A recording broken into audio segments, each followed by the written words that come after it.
So okay, class 10th physics का important question है आपके इलेक्ट्रिसिटी वाले चैप्टर का जो है। देखो ये CBSE 2013, 17 और 22 में आया हुआ है, 2022 में। सो ये क्वेश्चन इंपॉर्टेंट हो जाता है बस। हाँ मतलब हालांकि इसकी वैल्यूज चेंज होकर CBSE दे सकता है। देखो क्वेश्चन क्या सबसे पहले पढ़ते हैं। Calculate the resistance of a metal, हमें रेजिस्टेंस कैलकुलेट करना है, of length 2 metre, area of cross section 1.55 into 10⁻⁻6 metre square, if the resistivity of the metal is 2.8 into 10⁻⁻8 ohm metre. Okay, so हमें क्या कैलकुलेट करना है, हमें resistance calculate करना है। सो अगर आपको पता है कि रेजिस्टेंस का फॉर्मूला क्या होता है, सो देखो सबसे पहले हम लिखते हैं हमें जो गिवन है। हमें सबसे पहले रेजिस्टेंस कैलकुलेट करनी है, जो कि हम आर से रिप्रेजेंट करते हैं। रेजिस्टेंस हमको कैलकुलेट करनी है तो हमें क्या दिया हुआ है, हमें लेंथ दी हुई है। तो हमें लेंथ कितनी दी हुई है, हमें लेंथ दी हुई है 2 मीटर। ओके, लेंथ 2 मीटर दी हुई है। Area of cross section capital A से रिप्रेजेंट करते हैं। एरिया ऑफ क्रॉस सेक्शन में क्या दिया हुआ है, 1.55 इंटू 10⁻⁻6 मीटर स्क्वायर हमें दिया हुआ है। ओके, एंड लास्टली हमें रेजिस्टिविटी हम ऐसे रिप्रेजेंट करते हैं रेजिस्टिविटी। ओके, सो रेजिस्टिविटी हमें क्या दिया हुआ है, 2.8 into 10⁻⁻8 ohm metre. 2.8 into 10⁻⁻8 ohm metre.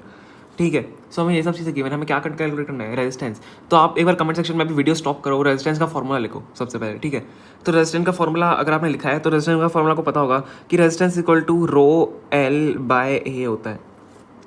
ठीक है, रेजिस्टेंस का फॉर्मूला ρL/A होता है। इसको रो से रिप्रेजेंट, रो होता है जो हमारी रेजिस्टिविटी होती है वो रो से हम रिप्रेजेंट करते हैं सिंबल से।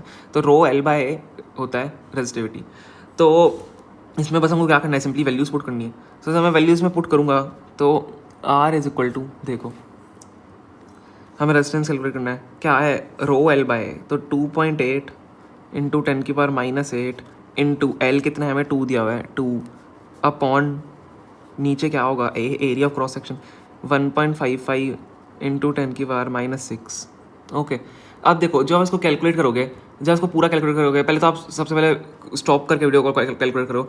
जब पूरा इसको सिंप्लीफाई कर दोगे, पूरा जब इसको कैलकुलेट कर दोगे तो आपका जो आंसर आएगा, देखो पावर तो ऊपर लेके जाएंगे, -2 हो जाएगी। बाकी जो आप पूरा कैलकुलेट करोगे उसका जो आंसर आएगा वो पूरे इस क्वेश्चन का आपका आंसर आएगा 3.6 इंटू 10⁻⁻2 ओम। रेजिस्टेंस ओम से रिप्रेजेंट करता है, इसलिए मैंने सिंबल लास्ट में ओम लगाया। ओके, सो आपको यही ध्यान रखना है, बस आपको कैलकुलेशन करनी आनी चाहिए। देखो मैंने 10 की बार ईजी है तो 10⁻⁻6 में ऊपर लेकर जाऊँगा तो जो 10⁻⁻8 प्लस 10⁻6 हो जाएगा। सो 10⁻⁻2 हो जाएगा। बाकी 2.8 इंटू पहले 2 कर लो, आप फिर उसको 1.55 से डिवाइड कर लो ईजिली पॉइंट हटा के। ठीक है, तो आपका आंसर यही आएगा 3.6 इंटू 10⁻⁻2 ओम। इसको खुद सॉल्व करके देखो और काफ़ी ज़्यादा इंपॉर्टेंट क्वेश्चन है।